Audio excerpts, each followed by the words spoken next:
Lecture 8, Network Communication.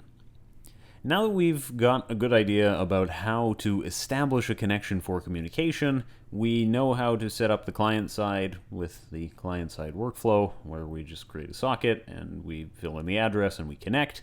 We also know how to do the server side workflow with the bind, listen, and accept, and we have everything we need to communicate, but we haven't actually sent or received any data. So let's assume the setup from before is done. If you need some catch up on that, you should take a look at the previous topic, number 7, and we will see how that is all set up in that video. If, however, that's all configured, then we're ready to move on to our topic of today, which is actually exchanging data.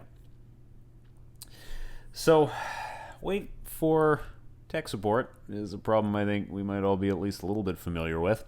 But when we are talking about socket communication, either side can send or receive.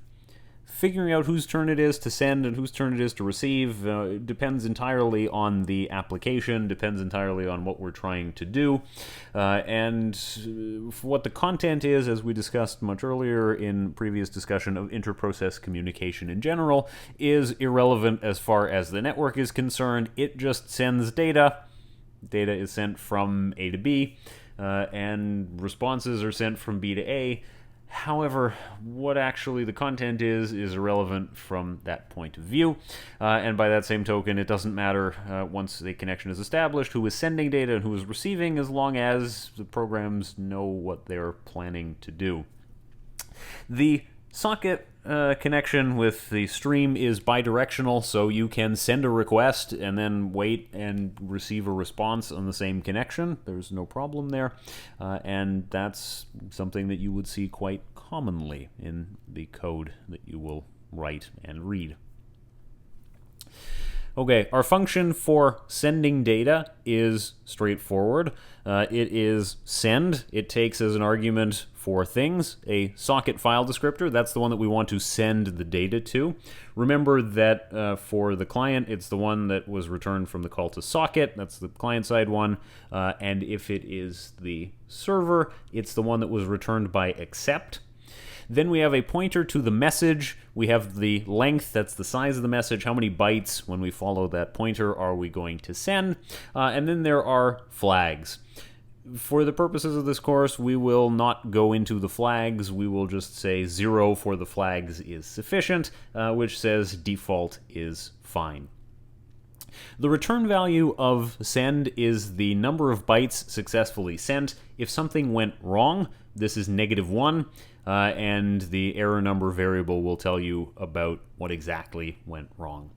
Under ideal circumstances, of course, the number of bytes that was successfully sent is equal to the length parameter. I said, please send these 52 bytes. 52 bytes were sent. Everything is exactly as expected, and we'd consider that successful. Yeah. However, it can be less than that, and if it is a positive number but less than the total number of bytes that you sent, it might actually be not all data that was sent, and that can happen. You can't send an arbitrary amount of data all in one chunk, and we will revisit how to do that correctly a little bit later on. But first, let's consider the simplest possible case where we just want to send some data. So we have a string literal message that is hello world, and then we will also specify a length. We're going to use the string length function here with an n, which has a maximum length if we shouldn't run up against the limit. The other example we're going to do later uses a different string length function, one that does not end. It just tries reading until it gets to a null terminator, which can go kind of nuts if you forgot a null terminator. In this case, because hello world is a string literal, there's no cause for concern. The compiler is kind enough to put it in there for you. And so we will then send to a, we'll assume, previously configured and connected socket the message of the length, which will be the length of hello world with the exclamation mark and all that, and maximum of 13, which we won't reach, and 0 for the default flags. It is obviously wise to check the result for -1. Networks are tricky and can fail. unlike something like malloc, where you think, oh, is malloc really going to be unable to give you an int? Network connection might go away. Somebody might have closed the connection. You might have, I don't know, had problems with eduroam. You might be able to relate to that. So it is wise to actually check what is going on and ensure that the result is okay. Now, you've probably encountered some people who think that you could just fit an infinite amount of stuff in their backpack if only they could repack it correctly. And I said only under ideal circumstances the number of bytes successfully sent is equal to the length of the message. And as you might have guessed, there is a reasonable limit to the amount of data that you can send in one chunk. How much that is, well, it's not tiny, but it's not huge either. The unfortunate thing is you can't memorize a number and assume it will always be true across systems. So in some systems, we're looking at 1 kilobyte. In other systems, it might be measured in megabytes. If you have a significant chunk of data to send, it is correct to check and see how much was sent, and then you are responsible for sending out the rest, to actually send it out in chunks yourself instead of just hoping that the system will chop it up for you. So, yeah, if we have a number, if I told you a number, you would say, oh, well, it's less than that, and then you might get burned by that at some point later on. So here is a sample implementation of a send_all function, which is used to track the number of bytes sent, and it calls send repeatedly, updating where we are in the chunk of data to send until such time as all bytes have successfully been sent. And this send_all function is something that you want to sort of take with you everywhere you go that you're going to do socket programming. It is something that you will always find to be useful. So we start off by allocating a total for how many bytes we've sent, and bytes left starts off as length, that is the size of the provided buffer. And as long as the total is less than the length, we will send a chunk. We'll try to send as much as we possibly can, so we might be specifying we want to send 100 megabytes. Obviously, we can't be sure that we'll send all of that at once, and n will be assigned the value of how many we actually sent. If that's -1, break out of the loop. We've reached the end of the buffer. There's nothing else to do.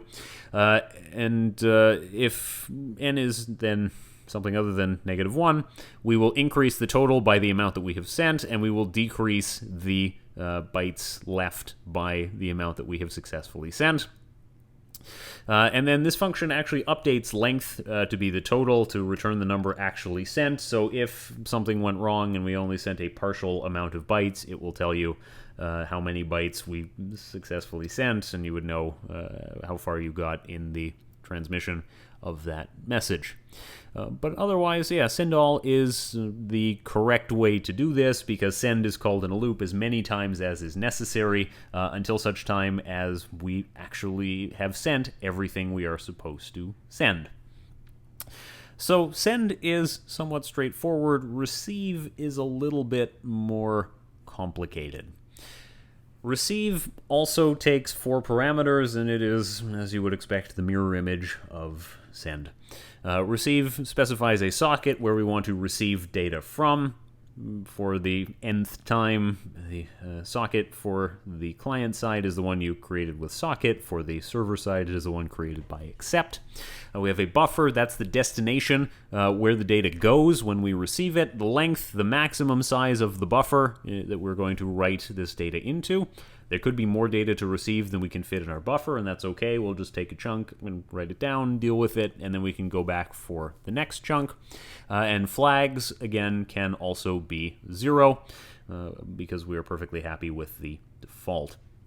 The return value of receive is the number of bytes successfully read into the buffer. Like with send, if you got back -1, an error occurred, so you should check the error number for more details. And if you get back 0, that actually means the other side hung up on you. It means they closed the socket and there's no point in waiting anymore. That is fairly common. That's really the best way to signal that we are finished. If you close the socket, then trying to receive on it sends 0 bytes when you try to read it, and you know, okay, I didn't get everything, or I did get everything, but the other side has closed the connection. You know where you stand. You don't have to wait anymore in the expectation that they're going to send more data. But that actually leads us to a discussion about how do we know that the other side has finished sending the data that they were planning to send.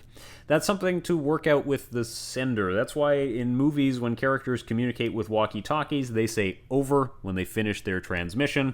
That means that's a signal for the recipient to know that the sender has finished talking.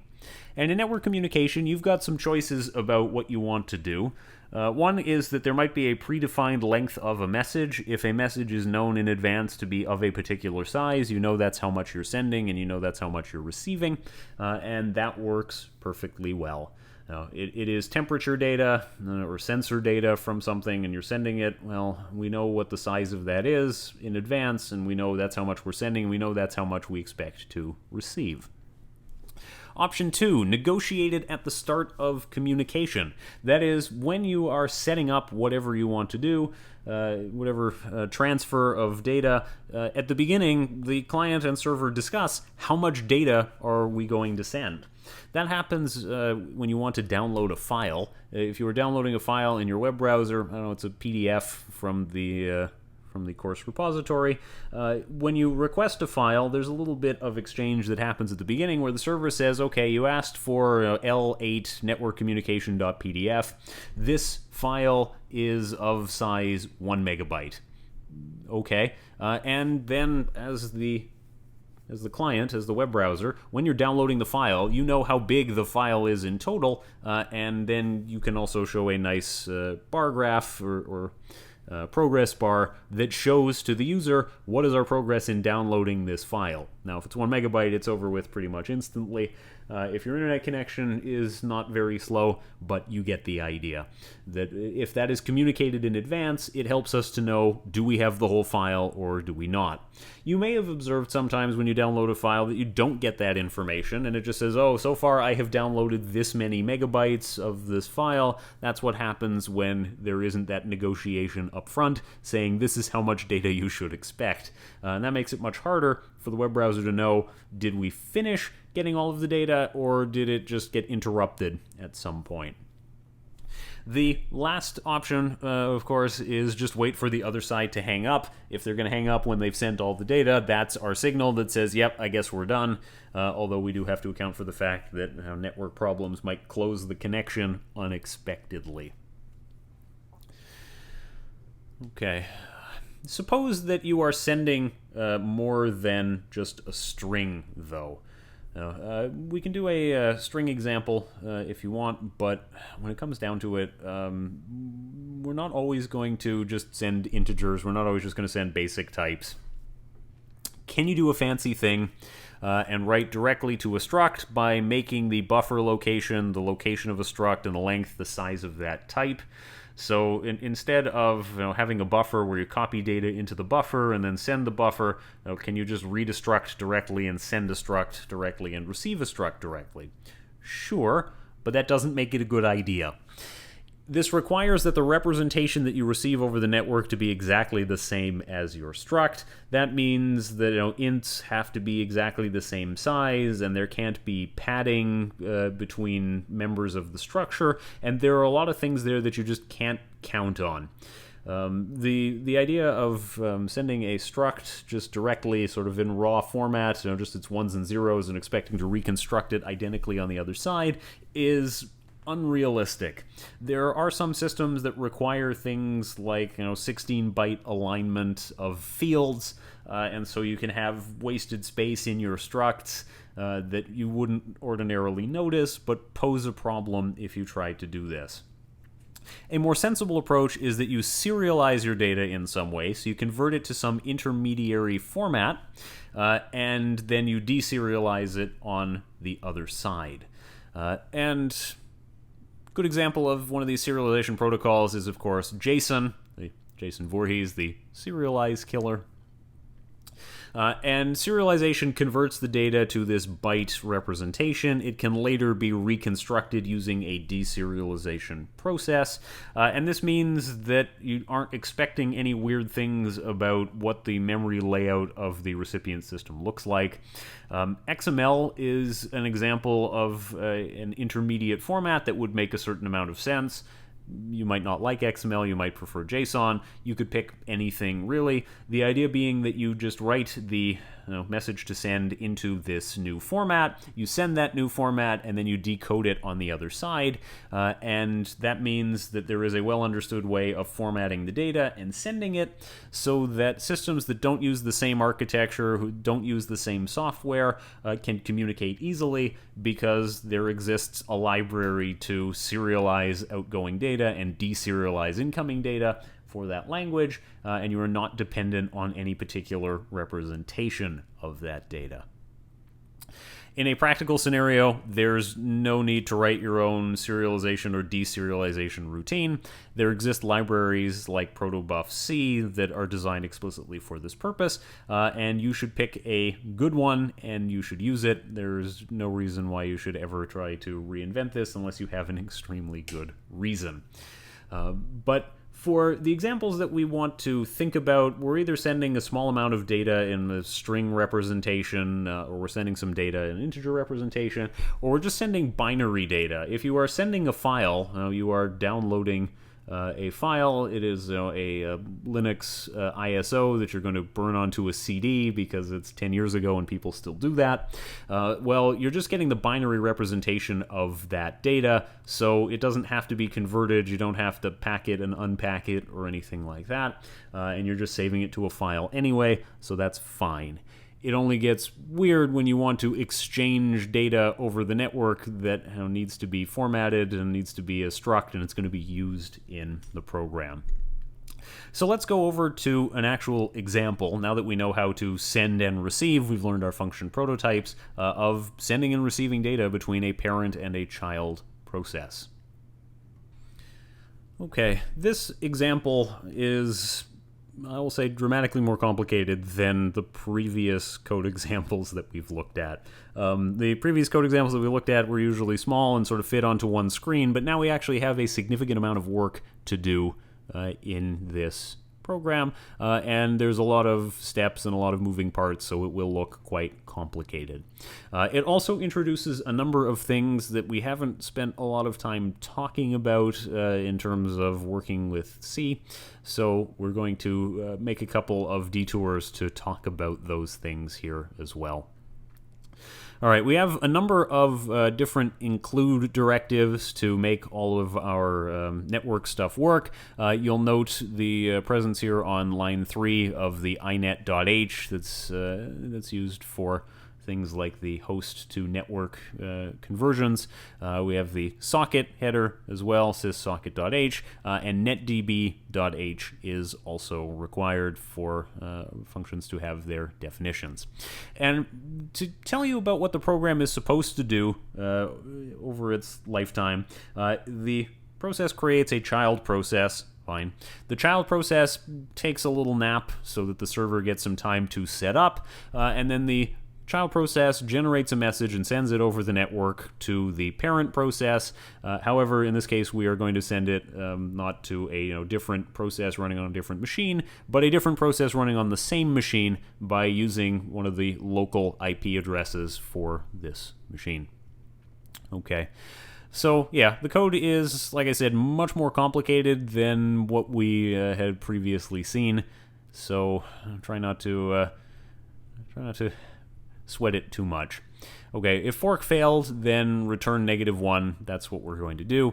And the child process will, as I say, take a nap to give the server some time to set up, and that's printf is followed by a sleep of length 4. Now, once that's happened, the parent process should run in the meantime, and the parent process should then be ready to receive the incoming connection. If we didn't do this, there is a possibility that the child will fail to connect to the parent because the parent process isn't ready, it isn't listening for incoming connections, and we need to make sure that this works as expected. So we will declare our hint structure and our pointer to the results. We will memset the hints to make sure it doesn't contain any garbage. We will then choose to set the family to inet, so IPv4. We will set the socket type to be socket stream and flags AI passive saying choose the IP for me. we're going to look up the IP here, 127.0.0.1. That is what is referred to as the loopback address. That is, on a Unix system, this address always refers to our own computer. It means our own IP address, and that means the network communication doesn't really go over the network. We still use the same mechanism, but we are contacting ourselves, the same computer, using this loopback interface. We want port 2520. We'll see when we look at the server side that this is what we chose. And we will then provide the hints as well as an address of the server info pointer that we are going to update. Okay, on the assumption that get address info works, here on line 27 I've skipped checking the result, just because the example is big enough as it is. We will select the first result, and that will be called SAIN here, and we will create the client socket with the socket command specifying the family that was returned in the server info, the socket type, and the protocol, all of which we expect, based on the hints we provided, are IPv4, stream, and protocols as default, which will be TCP/IP. Then we will connect. And connect on the client socket, again, we don't check here whether connect was successful. We're just going to kind of assume that it was, but it is proper to check and see, did this work? And we will connect on the client socket with the provided address and the provided address length. So let's modify that to actually check and see, did we do this correctly?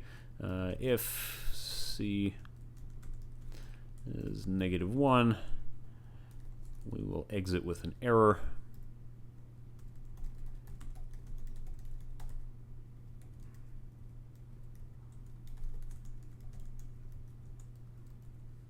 Okay.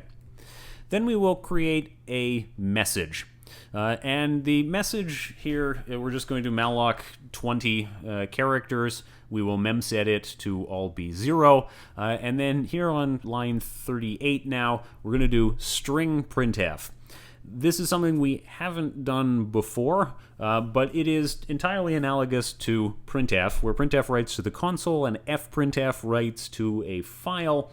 Sprintf writes to a string, and it's the way that you would compose a string in C.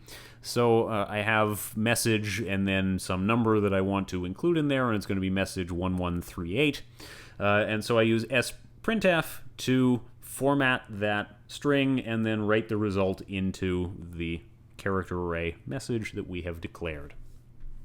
Once that's done, we're going to send it via the client socket. We will send to the client socket this message, and we will send the length of the message as string length message. So this just continues until it gets to a null terminator, but it doesn't count the null terminator in the length of the string. Hence the +1, because we want to send it with the null terminator, and 0 for the flags.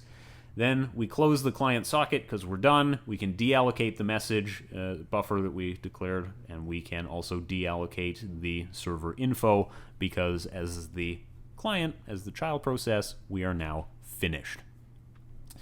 So the client workflow in the child process, to recap, is we will look up the address. In this case, it is the loopback address, but we will still get a reference to it in programmatic form with get address info for port 2520. We will create a socket. We will connect that socket. We will prepare a message. We will send the message, and then we can close and exit. So in this case, the child process only sends data. It doesn't receive any response at this point. It's fire and forget kind of behavior. We're not interested in checking that the message was okay. If we wanted to do that, we would then, after the send, put a receive, where we would try to receive a message if there was one being sent back. But for this simple example, there is not. So let's go on to the parent process. And the parent process is, again, following the server workflow. So we will declare a struct socket address in, and we will say we want it to be IPv4, and we want port 2520, and we want to listen on any valid address for this system, which includes its actual IP addresses as well as the loopback interface 127.0.0.1. We will initialize a socket, IPv4 socket stream default transport, so TCP/IP. We will bind that socket. We should check to see if bind succeeded or failed, just because there is a possibility that if someone else wanted to use that socket right now, we can't, and we might have to pick another port if that bind failed. We will listen. We'll have the backlog allowed here to be 10. And then we have a new socket file descriptor declared. We will declare a buffer received, and we will accept incoming connections. Now, if the client is still sleeping at the time when we get to here line 56 and accept is called, the server process is blocked at this point until a connection is established. And that's normal expected behavior. We don't want to go on until we have a message, so it is a synchronous receive. And when we have actually received the we've received the incoming connection, we're going to clear out this buffer. We will receive data into the buffer up to a maximum of 20 characters, and then we will print the buffer that we have received.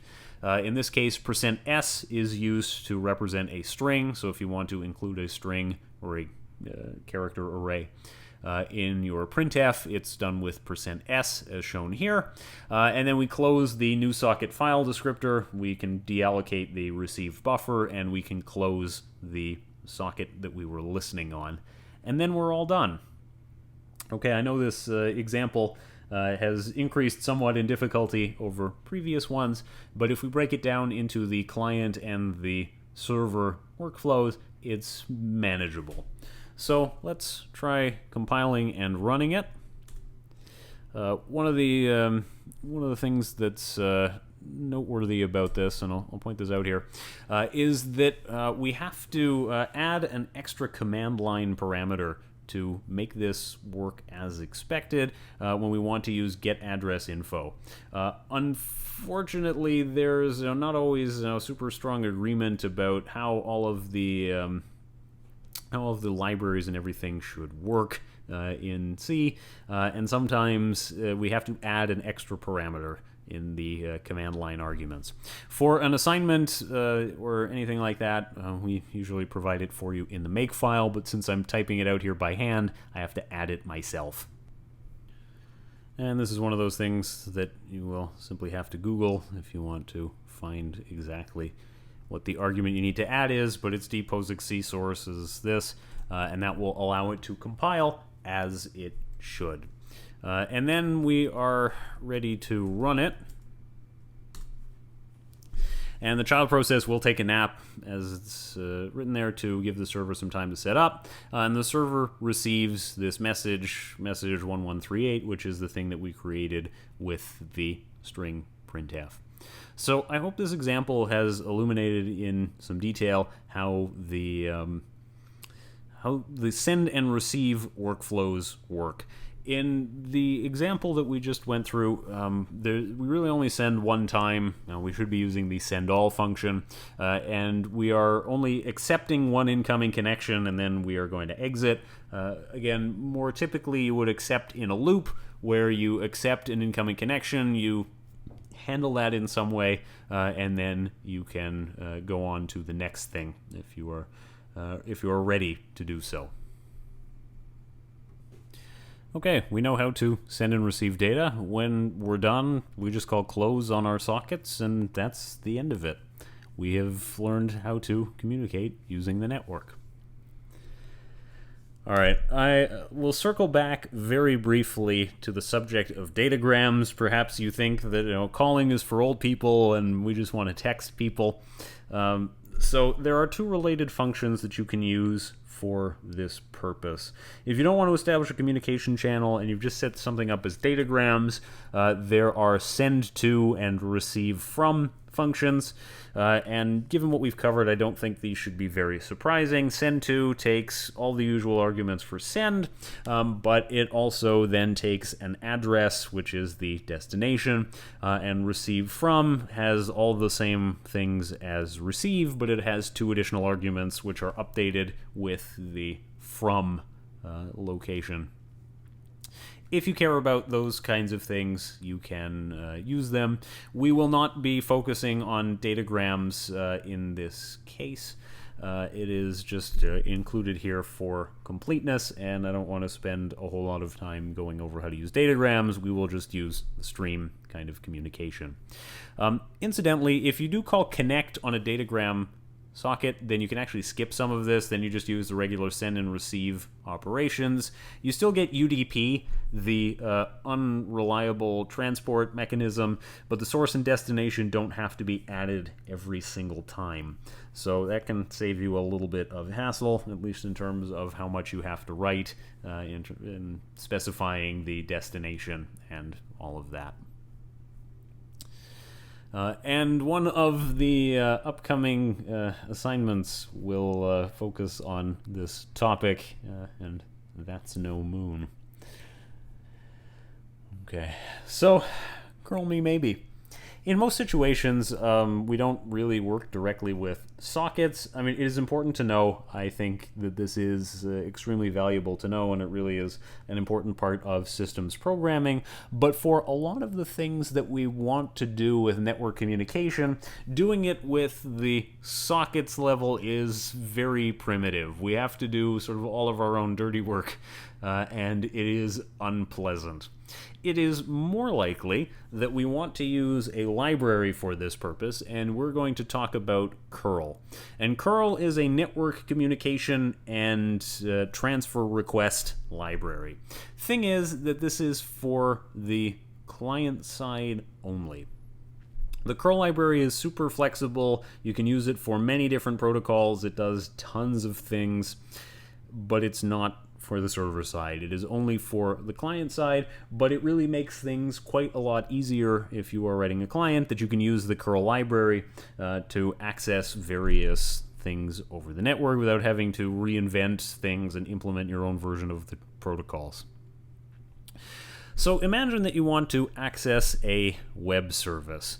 We have to digress a little bit to talk about web services. It is my expectation that most people have got at least a little bit of experience with a web service, but just to make sure that everybody is on the same page, we have to take a little bit of time to talk about it. The quick summary of this is that servers that are going to expose information or services or that sort of thing are accessed via the web. You connect via HTTP, and you issue commands using endpoints. And endpoints are really just URLs, and you connect via HTTP, and there are different verbs that are used to communicate. So you can say get if you want to get some information, you can post if you're sending some information, delete if you're saying get rid of something, and those are the verbs that you can use in association with a URL, and that tells the server this is the action that I want you to take. And the server will give back a response of some sort using some of the HTTP status codes, so 200 OK or 403 forbidden, those kinds of things. And they all happen over the web. There are tons of examples of services that use this mechanism, and they often adhere to design principles like REST, which stands for Representational State Transfer. So you might read in the description of something, oh, it has a RESTful API, that is to say the application programming interface, the way that you interact with this system is based on design principles of REST, and it is some HTTP web service. Okay, web services do all kinds of fun things, but we're not interested in specific details. If you wish to communicate, for example, a GET request, you can do that with a socket. I mean, there's nothing that stops you. GET is used to do a read, and you could, if you want, compile this string that says get HTTP /1.0 and then /r, it's carriage return, /n new line, and then send that message via send, and you can manually do all that sort of stuff. But probably you don't want to, and probably you will find it is a pain to do it like that, and it sucks to do it when you can do it with something like libcurl. So the slide title is an example of something you could do, like given a base URL, You could get course /EC252/grade, and at least at this point in the term, it probably tells you, unauthorized because that data is not available, or perhaps 404 not found. However, at some point, the data might be there, and you can see, oh, this is the grade that I got, if you could request it. One presumes that this request would be authenticated, so only you can see your own grade, but that's another topic that we don't want to get into too much. We're going to use curl, and the information that we're looking at in this section is based on the official libcurl documentation. Truth of the matter is that we're not going to cover every single option, and we're not going to cover every single detail because there are a lot, but I want to refer you to the official documentation if you get stuck. Curl has reasonably good documentation, and that will be helpful if you are trying to write a program that uses it, if you are encountering an error message or anything that you need to look up. So here is a basic example of how to use curl, and we will go through pretty much every line of it because everything is relevant. We need to include the curl library, so curl/curl.h, so that we have all of our function prototypes and everything like that. If you're trying to compile and run this and this header is not found, it usually means that you need to install libcurldev on your system. If you just tried installing curl, that installs the command line utility, which is itself very useful, but it's not putting the header files that you need for compilation. Okay, there are two variables that are declared here up at the top. There is this curl, all in capital letters, and pointer curl, and a curl code, which is called res. Now, the curl, all in capital letters, is a handle. And you'll hear me refer to it as a handle, and some of the documentation refers to it as a handle as well. And it represents an operation that we want to do. And this, like many structures, needs to be initialized before we use it and cleaned up when we're done with it. And there are functions to do that because the internal implementation of the curl handle is opaque. We don't know how it works. We don't know what it does. And quite frankly, we don't need to. It doesn't matter to us. And we're just as happy not to know those particular details. In our program, before we actually use any of the curl stuff, we need to do curl global init. This needs to happen once and only once, and it takes this parameter curl global default, which initializes everything to the default. Fine, that makes sense. Before the program terminates, and again once and only once, we should use curl global cleanup. That's shown at the bottom down by the return 0 statement here, and that is used to clean up all the things that were initialized in curl global init, and again once and only once, otherwise undefined behavior will occur. Now, once we've initialized that, we want to create and initialize our easy handle. And for that, the function is curl easy init. Now, why easy? This is one of those where things don't actually match expectations. It's not because there is a hard interface. There is a multi-interface, which we will learn about in the future. Whether you think the multi-interface is hard is a separate discussion. However, if curl is set to something that's not null, then if curl will succeed, and we will enter into this if block. If it is set to null, that meant something went wrong, and we can use that in the, and we can print an error of some sort if we want. When we are ready to configure the curl easy handle, we use curl easy set opt for set options. And set opt is a very complicated function. It allows you to configure many things about the curl handle that is passed as the first argument.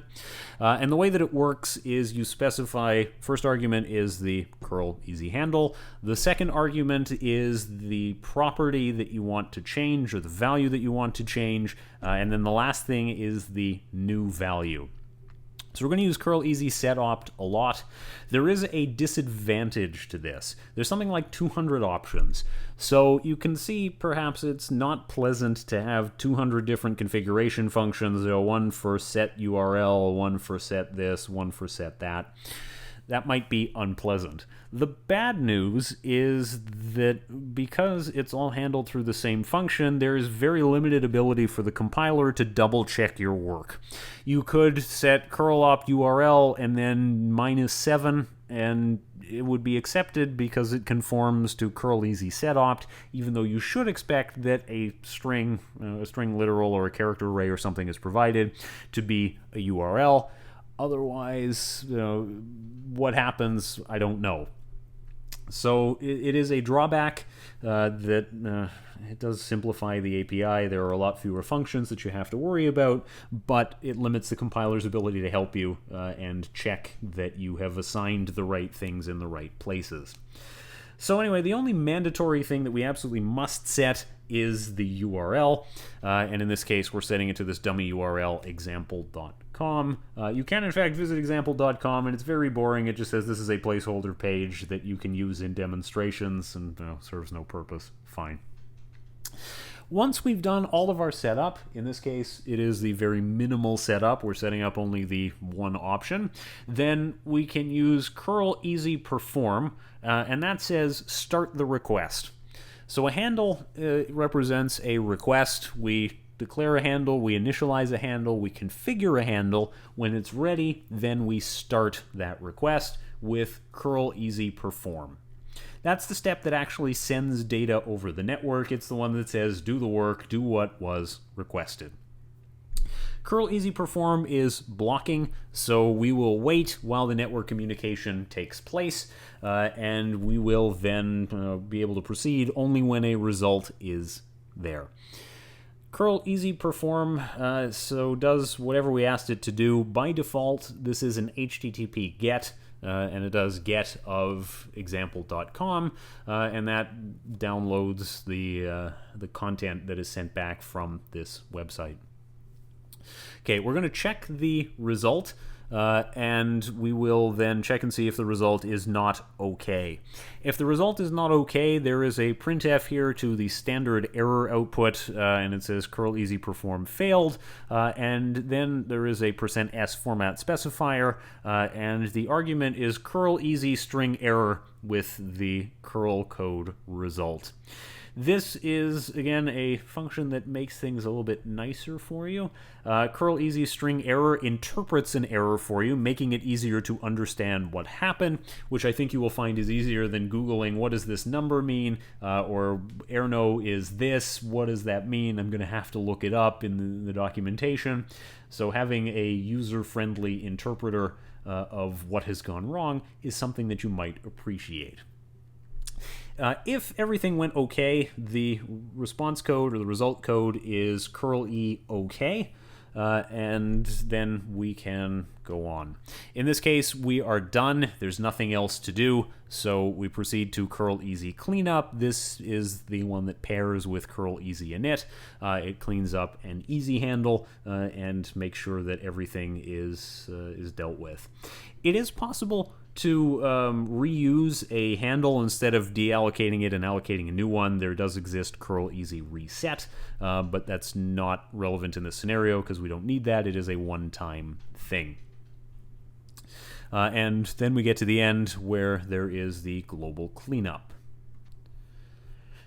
All right, and as just discussed, you can recycle, reduce, and reuse. You can reuse a handle, although you might want to update the options. And if you want to clear all the settings, there is curl easy reset. Setting up callbacks. Almost certainly, you want to do something useful with the data that you received. And that's one thing we could do is we receive some data and then process it in some way. The other thing we could do is we want to send some data. We're sending it to the remote server. To do that, we need a callback. And we could have a read callback and we can have a write callback, depending on the direction that we want to go. If you're not entirely familiar with the concept of a callback, it is similar to the idea of what happens when you tell someone something like, when you're finished, call me back, right? You called them and they were in the middle of something, oh, we're eating dinner right now, can we call you back when we're done? And when a certain condition is fulfilled, they finished eating dinner, they phone you. Okay. In the context of the curl library, we are telling the curl handle what we would like to happen when the appropriate time occurs. So there are read callbacks and there are write callbacks. And the read callback is used when you upload data to the server. This is usually an HTTP post operation, but it could be a different verb. The write callback is used when you're receiving data from the server. This is again usually a get operation, but once again could be a different verb. And you may set up read or write callbacks or both for any operation, and you can have different callbacks for different easy handles. So when we set up one of these callbacks, we're saying when this condition is fulfilled, do this thing. The condition that we are talking about generally is connection being established. So when we have established a connection to the remote server and we want to send some data, when the connection is established, the callback runs to upload that data. When we have established a connection to a server and we want to read some data, that's the upload, and the write is used for download. So when we've established a connection to a server and we received some data, it's the write callback that makes sense. The thing about it is, deciding between read and write is maybe not super obvious. What makes sense is a question of perspective. And this is another thing where it's easy to trip up. So the read callback is when we are reading data locally to send to the remote server. The write callback is when we're writing data locally that we have received from the server. You could easily make an argument that it should be the other way around, but it's important not to get confused, and you should be thinking from the perspective always of the client, of the curl library, and that is when we want to send some data, we are reading it. When we want to receive some data, we're doing something with it, that is a write callback, and don't get those backwards. And a write callback is based on the following function signature. So whatever you want to configure as a write callback has to conform to the function signature shown here, because the function in question takes a function pointer to configure it. And so it has the following characteristics. It has a return type of size t. This represents a size, and you may treat it as an integer. You can call it anything you like, same as with a signal handler. The name is up to you, your free choice. And it takes 4 parameters. The function that runs as the write callback. A pointer to whatever data we received. The size is always 1. NMEMB, the number of members, so it's the size of the data. And then there is a user data pointer, which is an arbitrary structure that we get to deliver to this function. And so if you want to get some data from the network and write it into a file or something like that, well, you do it by configuring a write callback.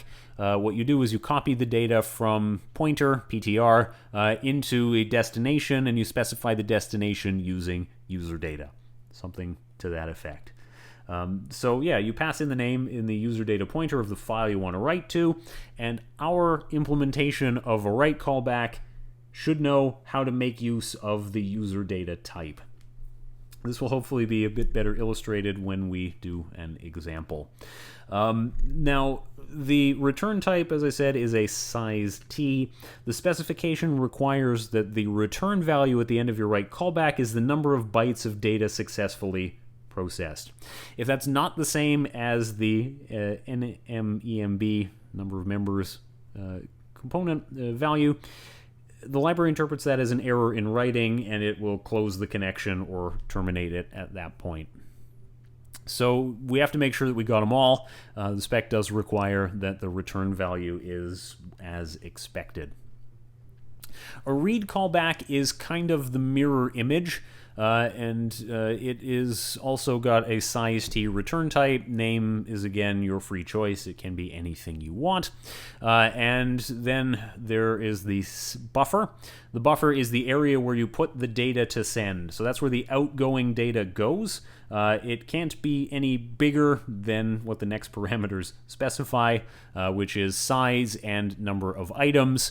In practice, you always multiply size and n items by one another to get the buffer size, so you know how much data you could actually write. The return value will be the number of bytes you successfully wrote into the buffer, and the input data is, again, your user-controlled parameter where you specify this is what I want to send, so maybe it is your file or it is your data that you want to send, and the goal of the read callback is to copy that into the buffer. Again, you have to return the number of bytes that you successfully wrote. If you put a 0 here at the end of the read callback, you wrote 0 bytes into the outgoing buffer, that means we're done. That signals we've reached the end of what we're going to do. I recognize this might not seem the most clear. It will be a little bit better when we actually look at the example. One more thing that we need before we can examine the example is the ability to register the read and write callback, and there are 2 steps. First one registers what function you want to run, and the second one sets the data. So if I look at the read callback here, if you want to set the input data parameter, that's a separate call to curl easy set opt to make sure that this pointer points to what we need it to point to.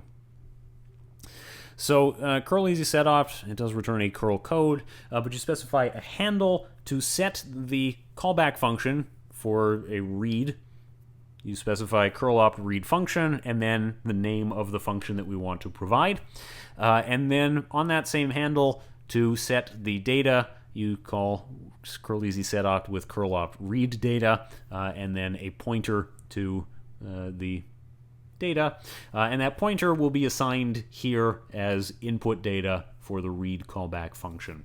The same thing is true for the write callback, curl easy set opt, except the difference is you call it with write function, write callback name, and write data. And write data, again, sets the value here for user data. I should also point out one of the ways that you can make a mistake when it comes to using these callbacks correctly is not remembering the correct direction in which data is being copied. So in the write callback, pointer is the source, and the data should be copied to user data. In the read callback, buffer is the destination, and stuff should be copied from input data to the buffer. So it's important to keep these things straight, otherwise you're trying to read from the wrong place and write to the wrong place, and the results don't work. Before doing a more advanced curl scenario that involves a read callback, we'll do a shorter one that just involves a write callback. And it combines a couple of things that we already know, that is, how do we work with files, alongside being able to use curl to actually download a particular web page. So what have I got defined so far? Up at the top there are the various include directives that we need, and in this case the only one that's really new is the curl header, and I've got a name for the output file which I have just decided is going to be called webpage.out. Then I've got a definition of the callback function, and the callback function matches the function signature that is required according to the curl documentation. It has size t return type, and it has 4 arguments, a pointer, which is our incoming data, size, number of member elements, and then our user-defined argument. And what we're going to do is we're going to write the output to a file, so we're going to use fwrite for that. Our source in this is pointer, and we're going to just combine size and mem. They'll be multiplied together by fwrite, and the argument we're going to cast to a file pointer, and then that is the last parameter. It's the file, it's the destination. The return value of fwrite is the number of bytes successfully written, and therefore we want to return that result to curl at the end of our callback function, which indicates how much we were able to write successfully, and tells curl whether or not more invocations of this callback function need to take place. Obviously, you could compress lines 9 and 10 such that they are just calling return on the immediate result of fwrite, but this makes it a little easier to see what's going on. Now, in main, if the argument count is not 2, it prints a little usage guide, but basically the program is written in such a way that I specify on the command line a URL, and then the program will attempt to download that URL. So it will open the output file, it will curl global init as expected, it will create an easy handle, it will configure it, and configuration says the URL is whatever was provided as the first argument, and that is expected based on what I said the program does. We will define the write function to be this callback function, and we set our write data to be the file, because that matches to what I wrote the callback function to do. We get our choice of what does the callback function do and what is the meaning of that last parameter, and it is our responsibility to make sure that it makes sense, and that what is provided here by calling curl easy setopt with the option curl opt write data matches what is expected by the callback function. Again, because curl easy setopt doesn't have a billion arguments and doesn't have a billion functions to replace it, we're responsible for making sure it's correct. The compiler will not give you any hints.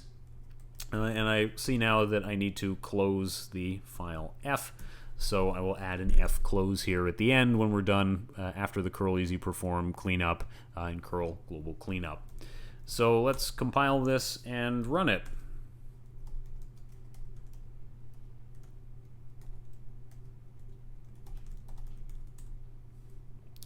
Okay, this is expected in this case because, well, it says, oh, no such file or directory, even though I know the curl library is installed. For some of the libraries that we need, we have to specify using our command line arguments what libraries we want GCC to link against. The reasons behind that and why these things are not done automatically and why loading doesn't work this way instead of that way is too complicated for us to get into right now, but please just accept that this is the thing that we have to do. Okay, lcurl is actually not quite correct. I need to specify a couple more things to make that happen. As I said, the makefiles we provide should have these things already ready for you. And once we do that, we've successfully compiled, and I will specify here as our argument http://www.uwaterloo.ca, and that should produce a webpage.out file. The webpage.out file says actually you should go to the HTTPS site. That's not unexpected, honestly. All right, but with this simple example behind us, we're going to look at a slightly more complicated example that shows a bit more about how the moving parts of curl actually function. Okay, and now we're actually prepared to look at the example that gives us what we need to understand how the callbacks and everything work sort of in their totality. This example uses a dummy string. This text here is one of those standard fake Latin texts that's used as a placeholder all the time. And we have a struct data that's used to represent a bunch of data that we want to send, and a size telling us how much remains, which will be used in the callback to keep track of how much of this text we have successfully sent. Here we'll have a definition of our read callback. And remember that you can name the variables in your callback implementation anything you want. So to make it a little easier, I have called the buffer where the data goes dest here to make it clear that is the destination. That's where data is supposed to go to. And we will cast the provided pointer here, user p, to be a struct data pointer. And our buffer size is easy to calculate by multiplying size times number of members. And if the remaining size in our data struct is greater than 0, we will copy however much size is left, if that's going to fit in the buffer. Otherwise, we copy it down to the buffer size. We memcopy the data from the source to the destination, however many bytes we have chosen to copy, and we increment our counters that tell us where we should read from and how much data remains. Okay, this example does a couple of things that are new. I mean, calculating the size left is reasonably straightforward, but memcopy is a function we haven't spent any time on yet. And memcopy does exactly what it sounds like it does, in that it copies chunk of memory from source to destination, although the order of parameters is destination goes first, then source, and then how many bytes to copy, thus adhering to the pseudo convention that says we should put the thing that's modified as the first parameter. The next thing that happens is we advance the read pointer, and this is pointer arithmetic, which maybe makes you grit your teeth and sounds kind of scary, but remember that a pointer is just a number, it's just a memory address, and we are advancing where we are looking in memory by the amount of bytes that we have written. So if we manage to write 512 bytes, we advance the read pointer by 512, so that when we try to read the next chunk of data, then it's pointing to that new updated location. And size left is regular integer type decrement, where we decrement how much was copied, and we return how much we were able to successfully copy. This suggests, and it is the case, that the read callback will be called as many times as is necessary until we get to the end of the file, or until we get to the end of the data. That read callback will be called as many times as it takes until you get to a return 0, when there's no more data left to deliver. So you choose when we're done. And then main does the following: declares our struct data and assigns the data read pointer and size left. We do curl global init to check and make sure that everything is okay. We will then create an easy handle. If the easy handle was successfully created, we will set the URL option on it. We will specify that we want to do a post, that is, we are sending data as opposed to getting data. We will set the read function to be the read callback that was defined a couple of slides ago, and we will set the option here for the data to be D, the struct that was just allocated, and then we do curl easy perform. All right, so what happens when we do easy perform in this scenario? Well, it is blocking, so we wait until it's finished, but what does it mean to be finished? In this case, what actually happens is we start the transfer, so we open the connection to the remote server. When the remote server connection is established, so example.com index.cgi, then the read callback is invoked, so the curl library calls the read callback as many times as it takes until we've sent all of the data that we need to send, and only when that is finished is the curl easy perform done, and we can assign the result to res. Then we'll check the result, see if everything went okay, and if there is a problem, then we will print the error, clean up the handle, deallocate the memory that we have allocated, and we'll do curl global cleanup down here at the end. Now, in these examples and this brief overview, we've really only scratched the surface of what the curl library can do. This is hopefully enough to get the flavor of how it works and begin to do useful work with it, such as, oh, I don't know, perhaps a lab. Maybe this is something you're going to need in a lab. I'm just thinking about that. Okay, with that in mind, our next topic that we are going to pick up will be on the subject still of inter-process communication. I've mentioned in the introduction to that some other forms such as pipes and shared memory that we have not yet covered. So we're going to circle back and pick those things up next. So see you in the next video.